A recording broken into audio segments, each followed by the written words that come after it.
Hey everyone, and welcome to today's Explainer. We are looking at a single day, July 14th, 2026. And let me tell you, it is a day defined by absolute extremes. We're unpacking 24 hours where intense geopolitical disruption is directly clashing with some remarkable economic and cultural resilience. Let's get right into it. Take a look at these numbers: 43 million, 22, and 80. At first glance, they probably seem entirely disconnected, but they are actually the heartbeat of today's snapshot. We're talking 43 million soccer viewers, only 22 ships daring to cross the Strait of Hormuz, and $80 oil. So how on earth did these extremes all connect? Let's find out. Section 1. Escalation in the Gulf, the global ripple effect. All right, so starting off in the Middle East. According to Kepler data, on July 9th, only 22 commercial vessels crossed the Strait of Hormuz. To put that into perspective for you, before this war began, that number was 147. It's a staggering drop. Between the U.S. blockade on Iranian ports and active CENTOM strikes, this absolutely vital global waterway is effectively choked off right now. And naturally, this international conflict is sparking some serious domestic friction back here in the States. Former President Trump just swapped a proposed 20% Hormuz cargo toll in exchange for promised Gulf state investments. Meanwhile, over in Congress, Senate Democrats actually blocked the must-pass NDAA defense bill with a 50-46 vote. They're doing this in direct protest of the ongoing war and executive wartime authority. It's a classic gridlock scenario. The geopolitical brinksmanship over there is really just boiling over. Following a fatal Iranian strike on UAE oil tankers and CENTCOM strikes on Kish Island, Israeli Prime Minister Benjamin Netanyahu issued a very stark warning. He stated that Iran should, quote, not count on a replay. It will be a different broadcast, far more powerful.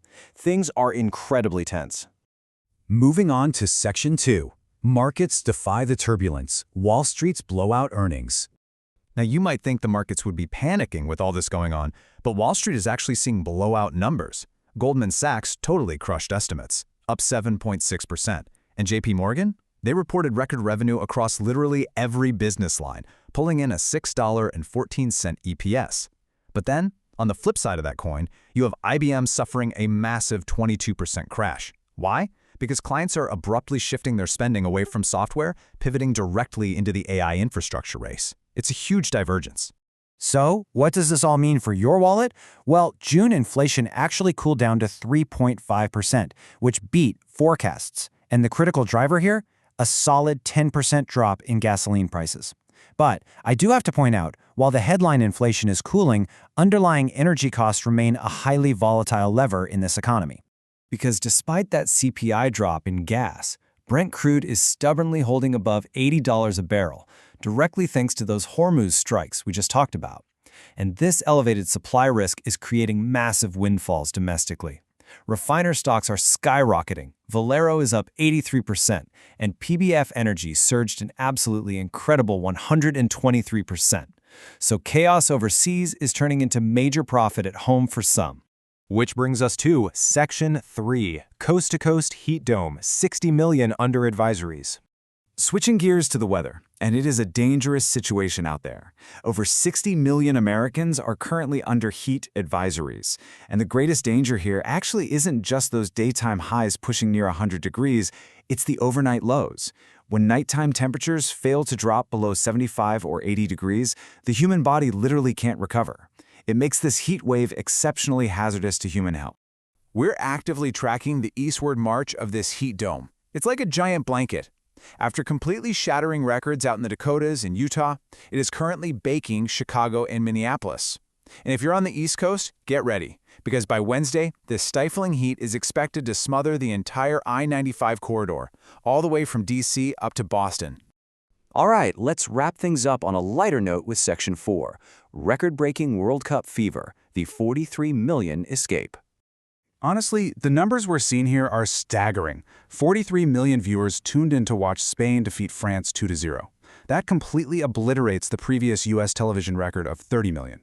It wasn't just a game, it was a massive television event that captivated a nation that, frankly, is pretty desperate for a distraction right now. And the impact isn't just cultural either. It is majorly economic. That single semifinal match injected an estimated $500 million directly into the Dallas-Fort Worth region. Let that sink in for a second.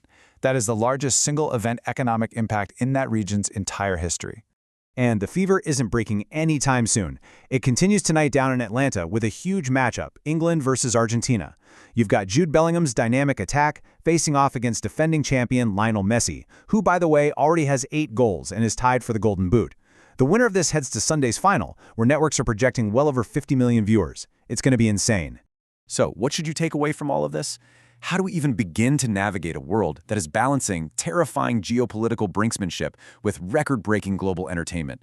Today's snapshot highlights a really jarring contrast, doesn't it? We have a choked Strait of Hormuz and baking, dangerous climates sitting right alongside blowout bank earnings and 43 million people escaping into the joy of the World Cup. It is chaos and resilience existing side by side. Thanks so much for joining me for today's Explainer, and I'll catch you in the next one.